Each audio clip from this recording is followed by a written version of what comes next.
하나님의 말씀은 누가복음 18장 31절에서 34절까지입니다.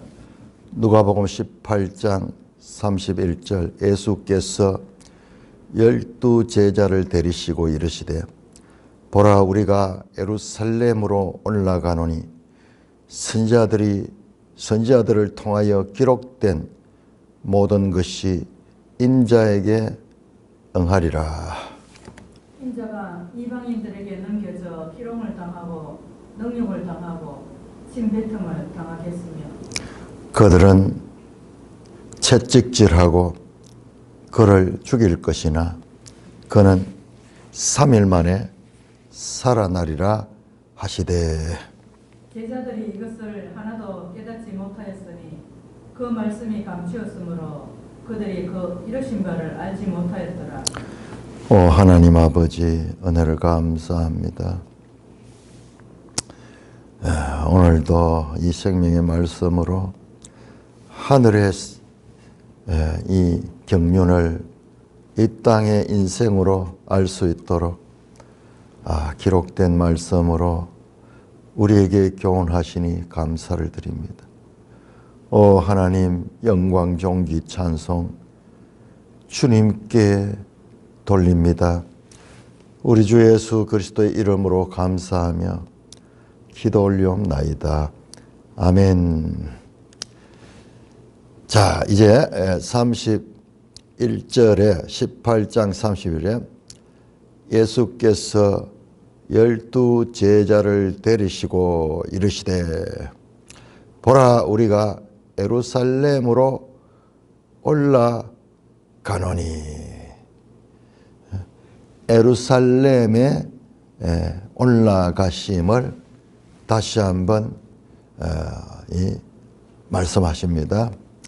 자, 누가복음 여러분 말씀 들었듯이 9장 51절에서 19장 44절까지가 예루살렘에 올라가는 길에서 일어난 내용들입니다. 그 길은 12 제자와 동행하는 길이었고 이 길에서 가르치는 17개의 비유 그리고 이 사건들 그리고 예수님이 직접 사건들을 통하여 교훈하시는 이 모든 내용들은 사실상 1차적으로 제자들을 가리키는 겁니다. 제자들은 제자도라 그러죠. 제자의 이 길에 대해서 교훈하시는 겁니다. 예수님의 제자들 교육은 길에서 올라가는 길을 통해서 뭐 요즘처럼 어디 학교 같은 데 탁 모여가지고 막 1년 집중적으로 교육하고 그런 게 아니고 길을 가면서 일어난 사건이었다. 그러면서 이제 최종적으로 예루살렘 목표가 눈앞에 이르렀다는 것을 알 수 있습니다. 이 절만 하면은 우리는 예루살렘을 간다, 예루살렘을 간다, 예루살렘을 간다. 너무나 놀랍죠. 우리는 지금 이 내용을 다 알고 있기 때문에 이게 감동이 안 오는데 여러분 1세기 누가복음이 기록될 그 당시를 한번 생각해 보세요. 이 저자가 지금 이 예루살렘에 대한 목표를 가지고 제자는 이 누가는 이 저자로서 이 지금 이 예수님의 그 목표하는 예루살렘을 놓치지 않고 계속 강조하고 있는 거예요. 9장 51절에서 우리 한번 찾아볼까요? 9장 51절부터 이제 이 예루살렘 행이 시작인데 9장 50절 예수께서 성천하실 기약이 차감해 예루살렘을 향하여 올라가기를 굳게 결심하고 이제 53절에 예수께서 예루살렘을 향하여 가시기 때문이다. 예루살렘을 향하여 간다. 이 예루살렘을 향하여 가는 이유가 무엇인가? 이 이유는 이 예루살렘 행은 인류 역사상 가장 위대한 여행길이다. 이 여행길은 온 인류를 살리는 여행길이다. 그걸 알고 있잖아요. 그걸 알고 그것을 계속 이 절만 하면은 확인시켜주고 확인시켜주는 것입니다. 13장 22절 예수께서 각 성 각 마을로 다니사 가르치시며 예루살렘으로 여행하시더니 목표가 분명합니다. 예루살렘입니다. 17장 11절 예수께서 예루살렘으로 가실 때에 이 누가는요 우리 독자들의 입장에서 누가가 이 예루살렘 행을 이 절만 하면은 확인시켜주고 이 절만 하면은 확인시켜주고 하는 이 예루살렘 행의 이 의미는 이 뜻을 아는 사람들에게 있어서는 천지가 개벽할 정도로 중요한 여행이라는 것을 알 수가 있습니다. 그러면서 예수님께서 다시 한번 예루살렘에 가는 것은 선지자들을 통하여 기록된 모든 것이 인정해야 예수님의 예루살렘 행은 구약의 선지자들의 기록이 성취되는 것이다. 응하리라 하는 말이 성취한다라는 말이죠. 어디에 그렇게 이 예루살렘 행이 기록되었는가? 시편 22편, 이사야 52장, 53장 그리고 수많은 선지자들과 그 시편에 예수님이 예루살렘에서 행하실 그와 같은 그 인류 역사상 가장 위대한 사건을 이루기 위해서 예루살렘으로 가고 있는 것입니다. 그럼 우리 독자들이 이걸 느껴야 돼요.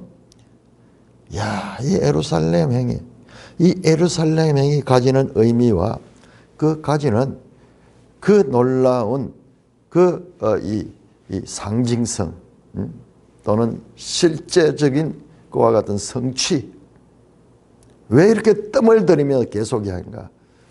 여러분 이 사건보다 이 세상에서 일어난 위대한 사건이 없기 때문입니다.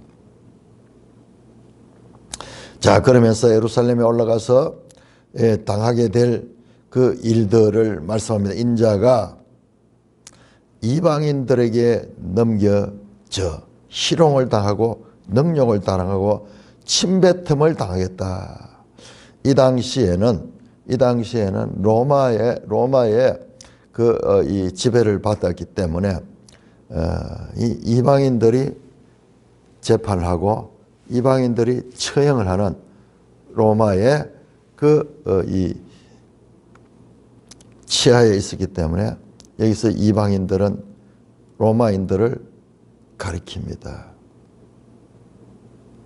그래서 희롱을 당하고 능욕을 당하고 침뱉음을 당합니다. 실제로 예수님이 당할 수 있는 그 일들을 다 알고 계십니다. 그들은 채찍질하고 그를 죽일 것이나 마침내 채찍질하고 인자를 죽인다.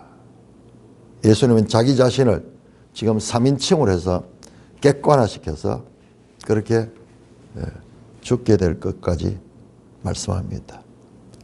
자, 그를 죽일 것이나 그러나 죽은 것이 끝이 아니고 제가 어제도 설교할 때 말씀드렸지만은 큰 계산을 하는 사람들은 그냥 이 땅의 끝, 죽음이 끝이 되는 거기에 머무는 계산이 아니라 죽음 이후에 일어나는 그 일까지도 계산한 것이 바로 큰 계산이다. 그런 말씀을 드렸는데 죽음 이후에도 3일 만에 살아날 것이다 라고 말씀합니다. 자, 이 말씀들은 그대로 누가가 기록한 사도행전에 문자적으로 나타나는 것을 우리가 확인할 수가 있습니다. 자, 우리가 한번 찾아볼까요? 사도행전 2장 여기 묘미예요. 누가복음과 사도행전의 연속성이 얼마나 정확하게 떨어지는지. 자, 누가복음 사도행전 2장 23절 베드로의 설교에서 나타납니다. 사도행전 2장 23절 그가 하나님께서 정하신 뜻과 미리 아신 대로 내준 바 되었다. 앞에 나왔죠. 선지자들을 통하여 기록된 것대로. 그것이 바로 선지자들은 하나님의 뜻을 전했던 거예요. 너희가 법 없는 자들의 손을 빌려 못 박아 죽였으니. 자, 여기서 법 없는 자들은 그냥 이 무법적인 그런 사람들도 가리킬 수 있지만은 율법 없는 존재들 누구예요? 이방인들이잖아요. 이방인들을 가리키는 그런 간접 화법입니다. 법 없는 자들의 손을 빌려 못 박아 죽였으나 하나님께서 그를 사망의 고통에서 풀어 살리셨다. 이는 그가 사망에 매여 있을 수 없다. 베드로의 이 설교를 통해서 그대로 지금 이어지고 있다. 4장 27절 한번 볼까요? 베드로 역시 4장 베드로의 설교 4장 27절에 과연 헤롯과 본디오 빌라도는 헤롯도 이방인이에요. 그 유대의 통치자였지만은 이두메 사람이죠. 헤롯과 본디오 빌라도 로마 사람이죠. 헤롯과 본디오 빌라는 이방인과 이스라엘 백성과 합세하여 정확하게 나타내요. 이 로마 이 군인들과 이스라엘 종교 지도자들이 합세해서 하나님이 기름 부으신 거룩한 종 예수를 거슬러 예수님을 십자가에 못 박았죠.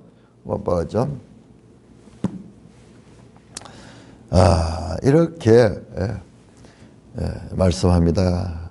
그는 3일 만에 살아나. 다시 본문에 나옵니다. 죽임이 끝이 아니고 다시 부활하신다고 말하고 있습니다. 그러나 죽는다는 것이 살아난다는 것은 제자들이 생각을 못해. 이 말을 들어도 무슨 하는지 모르고 그냥 죽을 것이다 하는데 거기에서 베드로가 말리고 만류하고 난리 나죠. 그렇게 하죠. 죽으면 끝이라고 생각하기 때문에. 그러나 예수님은 죽으심과 분명히 부활하심까지 말씀을 드렸어요. 그러면은 부활에 거기에 초점이 되는데 죽으심에 초점이 되니까는 왜냐? 이 부활에 대해서는 믿지를 못하니까는 그냥 빈말처럼 들었던 겁니다. 자, 그렇게 예수님께서 속내를 드러냅니다. 여기가 어디냐? 여러분 35절 보면 여리고에 가까이 와서 여리고 그러니까 예루살렘에 이제 가까이 와서 지금 다시 한번 예루살렘 행의 그 목적이 무엇인가를 지금 설명을 합니다. 이 목적은 예수님께서 이 땅에 하나님의 보내심을 받은 목적이기도 한 것이고 이것은 우리 인간편에 볼 때는 온 인류를 구원할 수 있는 새로운 구원의 경륜에 참여하게 되는 그리고 민족적으로 보면 유대인 중심에서 온 세상 만민 이방인들까지 구원에 포함되는 하나님의 구원 경륜의 새로운 패러다임에 접근하는 것이고 그리고 누구든지 예수 그리스도를 믿음으로 말미암아 죄 사함을 받고 그리고 구원받을 수 있는 새로운 구원의 길을 제시하는 인류 역사상 가장 위대한 인류 역사상 비포 크라이스트 BC와 아노 도미니 AD를 구분하는 이 위대한 사건, 그 예수 사건의 그 절정이 바로 이 예루살렘에서 이루어지는 것입니다. 대역전이 일어납니다. 죽일 것이나 그는 3일 만에 살아나리라 하시되 제자들은 이것을 하나도 깨닫지 못하였으니 그 말씀이 감추었으므로 그들이 그 이르신 바를 알지 못하였더라. 예수님께서 십자가 사건에 이제 아주 근접한 날짜는 안 나오지만은 장소적으로 이제 바로 여리고가 나오는 걸 보니까는 아주 임박한 이 시점에서 예수님은 자신이 장차 받게 될 십자가 사건을 예언하시지만은 제자들을 깨닫지 못하고 있습니다. 제자들은 깨닫지 못합니다. 아직까지는 깨닫지 못해요. 그런데 놀랍게도 우리가 방금 봤던 사도행전 2장 23절 24절 베드로의 입을 통하여 이 사건의 의미를 깨닫게 됩니다. 언제? 성령을 받고 난 이후에요. 그 사이에 사도행전과 누가복음 그 사이에 놀라운 이와 같은 사도들의 변화가 있는데 그것이 바로 성령을 받은 이유죠. 그때는 확실하게 깨닫지만은 그러나 불과 그때로부터 시간적으로 몇 달 전이 이게 시간적으로 보면은 뭐 한 두서너 달밖에 차이가 안 날 거예요. 두서너 달 넘겠네요. 오순절 50일 부활하시고 50일까지 그 기간이 있으니까는 거래하고 치면은 뭐 두서너 달 되겠습니다. 바로 이 두서너 달 전과 후는 달라집니다. 왜? 그 중간에 오순절 성령 강림 사건, 그 이전에 예수님이 부활하시고 제자들 찾아가 성령을 받아라 그렇게 하시고 그 부활하시고 성천하는 그 기간 동안 제자들을 집중적으로 가르쳤다는 것을 우리는 누가복음 24장을 통해서 알 수 있어요. 다른 복음서에는 그런 게 안 나오지만 누가복음에 이 성경이 내게 대하여 기록한 것이다 그러면서 시편과 선지자의 글과 모세의 글을 통하여서 자신을 증거하는 그 가르침들이 부활하신 다음에도 있었습니다. 그러나 여기에서는 하나도 깨닫지 못했다. 왜? 그 말씀이 감추어져 있었으므로 그 이르신 바를 알지 못했다. 이 말씀은 사람들에게 감추어져 있는 것입니다.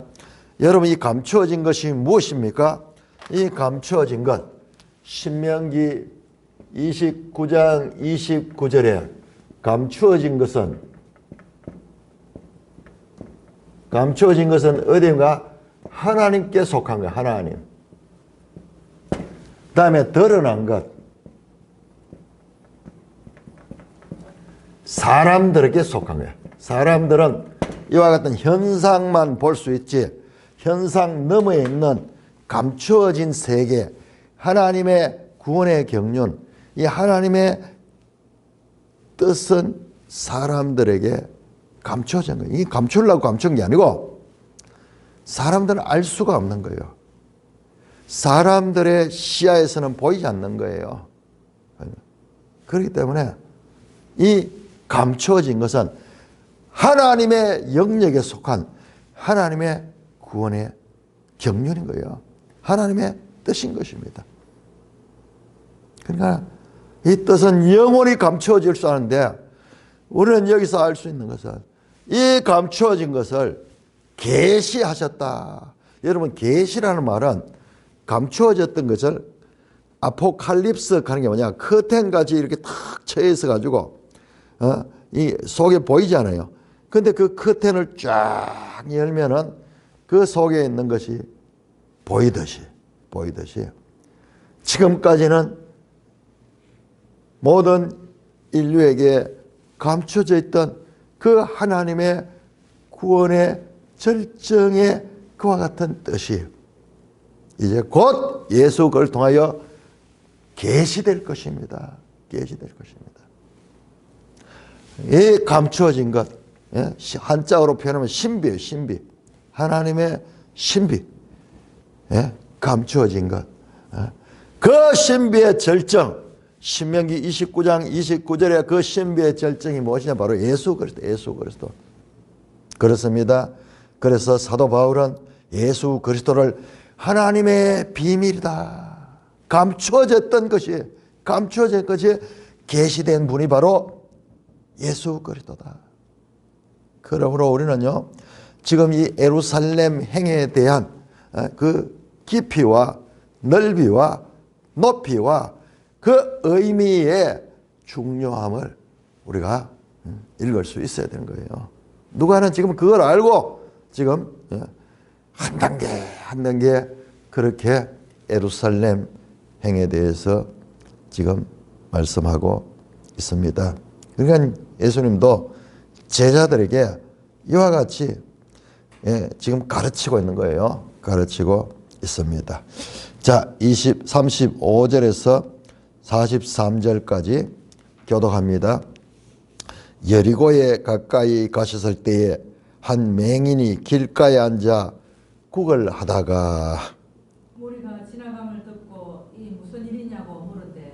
그들이 나사렛 예수께서 지나가신다 하니 맹인이 외쳐 이르되 다윗의 자손 예수여 나를 불쌍히 여기소서 하거늘 앞서 가는 자들이 그를 꾸짖어 잠잠하라 하되 그가 더욱 크게 소리질러 다윗의 자손이여 나를 불쌍히 여기소서 하는지라. 예수께서 머물러 서서 명하여 데려오라 하셨더니 그가 가까이 오매 물어 이르시되 너게 무엇을 하여 주기를 원하느냐? 이르되 주여 보기를 원하나이다. 예수께서 그에게 이르시되 보라 내 믿음이 너를 구원하였느니라 하시매 곧 보게 되어 하나님께 영광을 돌리며 예수를 따르니 백성이 다 이를 보고 하나님을 찬양하니라. 자, 35절에 여리고에 가까이 갔을 때, 여러분 이 지도를 모르면은 성경을 제대로 이해할 수 없습니다. 지도를 필수적으로 성경 지도를 가까이 두고 이 신약 성경에 나오는 장소들이 어딘가를 딱 알아야 돼요. 이 여리고는 바로 예루살렘 가까운 그 거리죠. 그 거리죠. 점진적으로 예루살렘에 가까워지고 있다는 것을 지금 누가는 의도적으로 표현합니다. 이어지는 보죠. 19장 1절 보세요. 이제 여리고로 들어가신다. 지금 보세요. 여리고 아직 가지 않아도 여리고에 가까이 있고, 그 다음에 19장에 여리고에 들어가시는, 여기에서 지금 이 여리고 예루살렘까지의 장면들은 마치 슬로우 모션 같이 지금까지 하던 것과는 달리 최종적으로 슬로우 모션을 하듯이 한 단계 한 단계 한 단계 예루살렘으로 들어가게 되는 것을 보게 됩니다. 보게 됩니다. 자, 그래서 이 저자는 이걸 기록하면서 이걸 의도하면서 이걸 기록했는 거예요. 그래서 우리도 그걸 읽어내야 돼요. 그걸 읽어내면은 같은 말씀에도 얼마나 놀라운지 몰라요. 그래서 이 여행길, 누가복음의 여행길이 가지는 의미, 이것을 누가복음을 대하면 딱 알아야 돼요. 여리고 가까이 가셨을 때 한 맹인이 길가에 앉아 국을 했다. 한 맹인, 익명의 인물인데, 이 인물은 마가복음 10장 46절에 보면 바디메오, 디메오의 아들이라는 뜻이에요. 바디메오, 바하는 게 아들이거든요. 바예수, 가지고 바예수, 예수의 아들, 그런 이름이에요. 바디메오. 근데 여기에서는 누가복음에서는 한 맹인, 익명으로 지금 길가에 앉아 국어를 했습니다. 자, 이 당시에는 이 맹인들이 할 수 있는 일이 없어요. 그저 적선을 요구하면서 국어를 해서 살 수밖에 없습니다. 무리가 지나감을 듣고 이 무슨 일이냐 물은데, 근데 이 맹인이기 때문에 시각이 아주 발달됐어요. 그래서 많은 무리들이 지나갑니다. 예수님과 함께 그 많은 무리들이 따라오고 있는 거예요. 무슨 일이냐 물었습니다.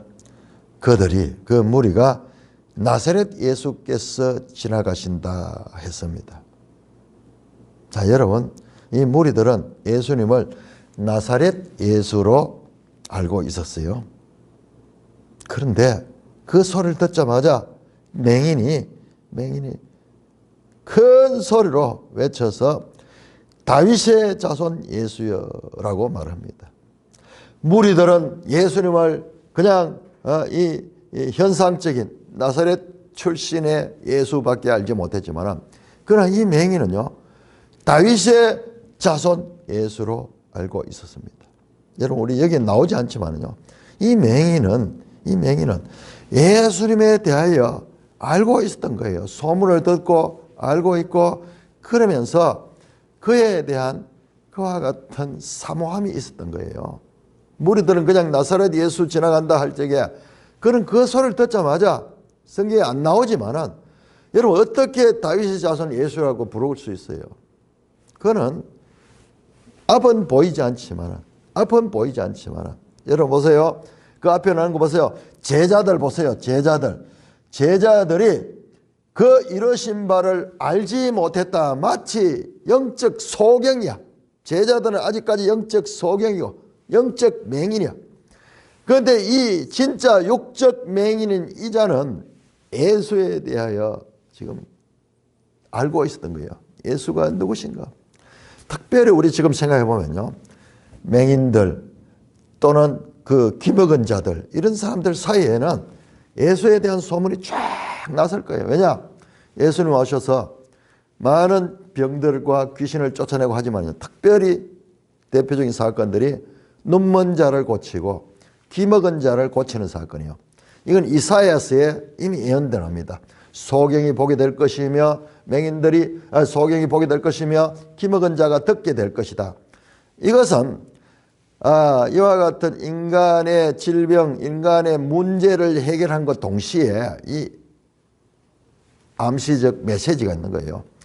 보지 못하는 자, 영적으로 하나님을 우리는 보지 못하잖아요. 그런데 그런 자들이 하나님을 보게 될 것이고, 말씀을 제대로 듣지 못한 자들이 듣게 될 이 상징적 의미가 그 속에 있는 거예요. 그러니까 그 유대 나라에 사는 소경들, 자기들끼리 또 이렇게 뭐 연결이 되겠죠. 그 다음에 기먹은 사람들, 그들에게 이보다 더 큰 소망이 어디 있겠어요. 그러니까 소문이 쫙 특별히 뭐 소경들 사이에, 그 다음에 기먹은 자들 사이에 쫙 이렇게 나설 겁니다. 그러면서 이 맹인은 다윗의 자손 예수라고 부르고 있습니다. 다윗의 자손 예수여. 지금 예루살렘을 눈앞에 두고 예수님이 누구신가? 그는 다윗 왕시대에 예언된 다윗의 후손이다. 다윗 언약의 성취자가 바로 예수다. 이제 곧 그거 나올 것입니다. 그러면 다윗의 자손이 가지는 의미가 무엇인가? 그러면 예수님은 단순한 다윗 계통의 혈통의 예수란 말인가? 이런 질문을 할 수 있는데, 거기에 대한 답변이 뒤에 나옵니다. 예수님 가르칩니다. 시편 110편을 가르치면 주께서 내주께 이르시되 하면서 다윗이 주께서 내주께 이르시되 그 말씀하시면서, 다윗이 시편 110편에 주라 불렀던 분이 왜 다윗의 자손일 수 있느냐? 그러면서 이 다윗의 자손이라는 의미는 이와 같은 암시적이고 그리고 메시아적 그런 멘트지 육적인 그냥 후손이라는 뜻이 아님을 나중에 19장에서 풀어냅니다. 자, 일단 다윗의 자손 예수여라고 사람들에게 알려지게 된 것도 놀라운 변화죠. 발전이죠. 다윗의 자손 예수여. 여러분, 우리는 이게 뭐 별 감동이 안 나지만 이 유대인들에서 다윗의 자손은요, 하나의 메시아거든요. 그래서 소망 있는 메시아를 만나서 나를 불쌍히 여기소서. 엘레오, 나를 불쌍히 여기소서. 앞서 가는 자들이 그를 꾸짖어 잠잠하라되 더욱 크게 소리를 질렀다. 여러분, 여기에서 누가복음의 묘미를 봐야 돼요. 바로 앞에서 누가복음 예수님께서 18장, 지금도 18장의 연속이죠. 18장 1절에서 8절에서 뭐 나왔습니까? 불의한 재판관과 과부의 비유가 나왔잖아요. 불의한 재판관이 불의할지라도 그가 간절히 구할 적에 낙심치 않고 구할 적에 그 재판 불의한 자조차도 들어준다. 하물며 하나님은 들어주지 않겠느냐 했던 그 비유거든요. 그 비유의 실제가 여기 나타나는 거예요. 실제가.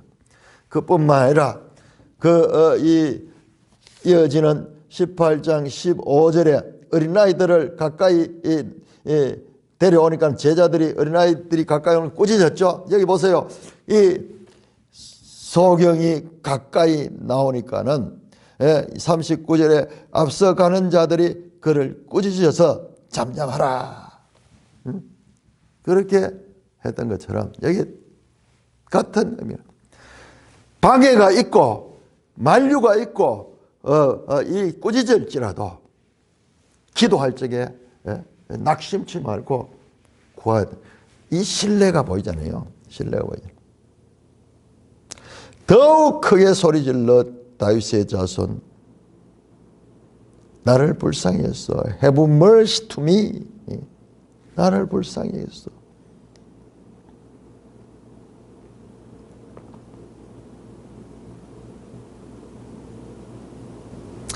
기도의 비유와 기도의 실제, 여러분 자세히 보면 누가복음 연구해 보면요 또 이런 걸 발견할 수 있어요.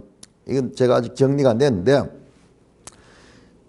우리는 막 혼재에 대해서 비유로 가르친 것과 실제 일어난 사건의 혼재가 있는데 여기 연속성이 또 있더라고요. 연속성이 있더라고요. 자,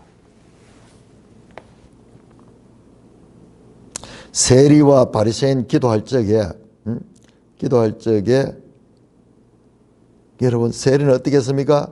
나는 죄인입니다. 나를 불쌍히 여기소서. 그 세리의 기도도 여기에 지금 나오고 있네요. 그건 비유거든요. 비유입니까? 볼까요? 그게 실제인가 비유인가? 비유 맞습니다. 비유. 두 사람이 성전에 올라갔는데 바리새인과 세리가 있죠. 세리는 아무 말 못하고 나를 불쌍히 여기소. 그렇게 했는 그 비유에 나왔던 그 비유가 지금 실제로 여기에 지금 나타나고 있는 것입니다.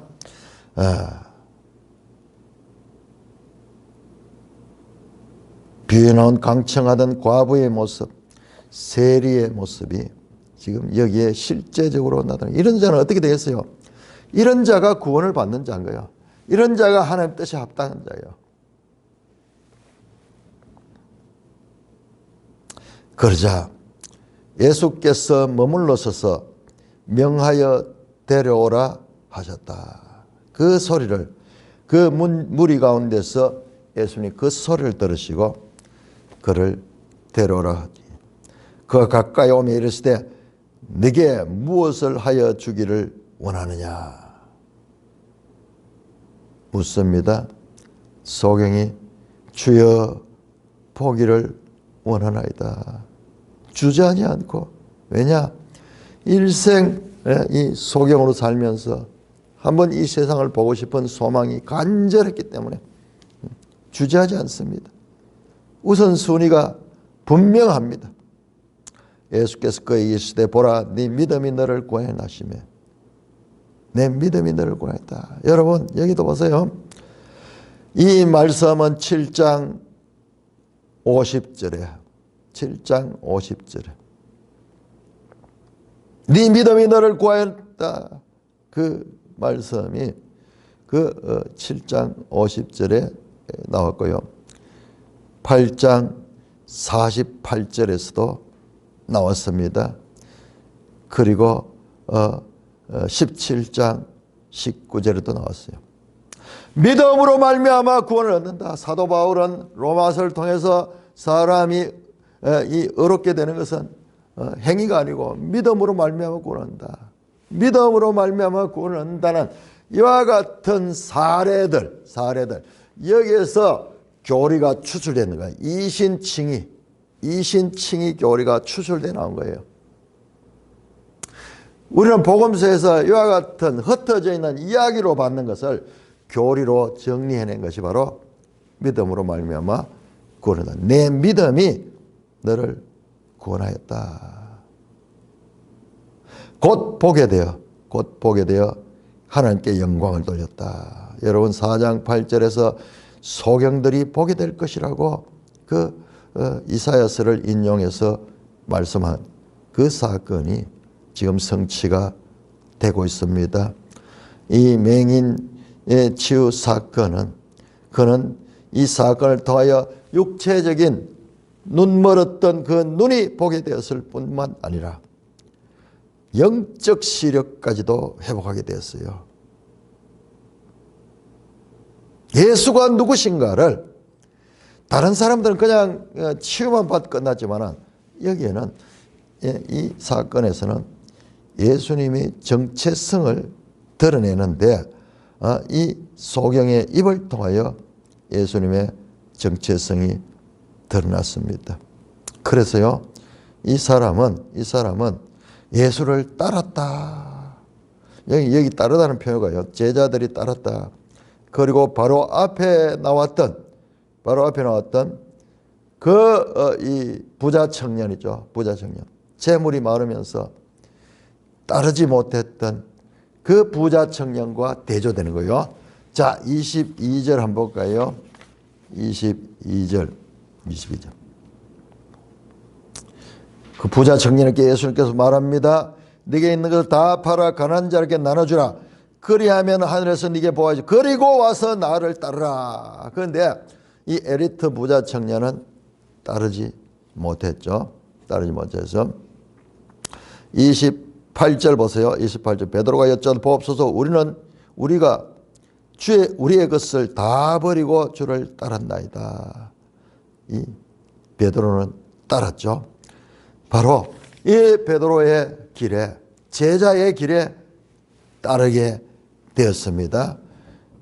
다른 기적 사건들과 질적인 확실한 차이를 볼 수가 있습니다. 그는 세상적으로 볼 적에 가장 완벽한 인물이었던 큰 부자이며 인류 관리이며 그리고 종교적으로도 아주 완벽했던 그 부자 청년이 따르지 못한 길을 그는 따르게 되었고 그는 위대한 베드로가 제자들이 다 버리고 주를 따랐던 것처럼 그 따름의 행렬에 참여해야 되기는 그와 같은 인물입니다. 이 사건은 예수님이 예루살렘으로 가는 여행길에서 나오는 네 번째이자 마지막 기적입니다. 그 길에서 일어난 기적이 13장 10절에 17절 18일 동안 귀신 들려서 몸이 구부러져 있던 여인을 안식일에 취하시던 그 기적, 14장 1절에서 6절 안식일에 수종병 들린 자를 취했던 그 사건에, 그리고 17장 11절에서 19절 나병 환자 10명이 치유받던 그 사건에 이어서 마지막 예루살렘으로 가는 길의 마지막 그와 같은 기적 사건입니다. 그런데 앞에 나온 것들과는 차원이 다르죠. 그는 예수에 대해서 깊이 알고 있었고 이 사람은 비록 육적으로는 소경이지만 참으로 이 주님을 볼 수 있었던 아이러니한, 제자들은 예수를 따르고 있으면서도 눈을 뜨고 있으면서도 보지 못한 것을 보았던 인물입니다. 이 네 번째 기적은 앞의 기적들과 질적인 차이가 있습니다. 이 마지막 네 번째 기적은 치유를 베풀어 주는 분이 누구신지를 매우 두드러지게 보여주기 때문입니다. 예수님은 다윗의 후손으로 치유하십니다. 두 번이나 나오죠. 다윗의 자손 예수여, 다윗의 자손 예수여. 38절 39절. 아이러니하게도 제자들보다 많은 무리들보다 학자들보다 한 명의 소경이 너무나 분명한 예수님에 대한 이해를 가지고 있고 고백하고 있습니다. 무리들은 나사렛 예수로 예수님을 알았지만 이 소경은 다윗의 자손 예수로 알았습니다. 다윗의 자손이라고 부른 것은 소경이 예수님이 하나님의 약속하신 메시아이심을 고백하고 인정한 것입니다. 이 같은 믿음과 그 확실한 메시아에 대한 이해는 소경의 결심을 견고하였고 은혜를 달라고 더욱더 크게 부르짖게 하는 그와 같은 동인이 되었습니다. 무리들의 예상과는 달리 예수님은 이 소경에게 깊은 관심을 가지시고 그를 구원하셨습니다. 그의 믿음은 구원과 육체적인 그와 같은 소경이 보게 되는 봄과 영적 구원을 가져왔습니다. 그 결과 그는 주님을 따르는 제자에 편입되고 있습니다. 마지막 여행길에서 제자로 한 사람이 더 편입되고 있는 장면도 볼 수가 있습니다.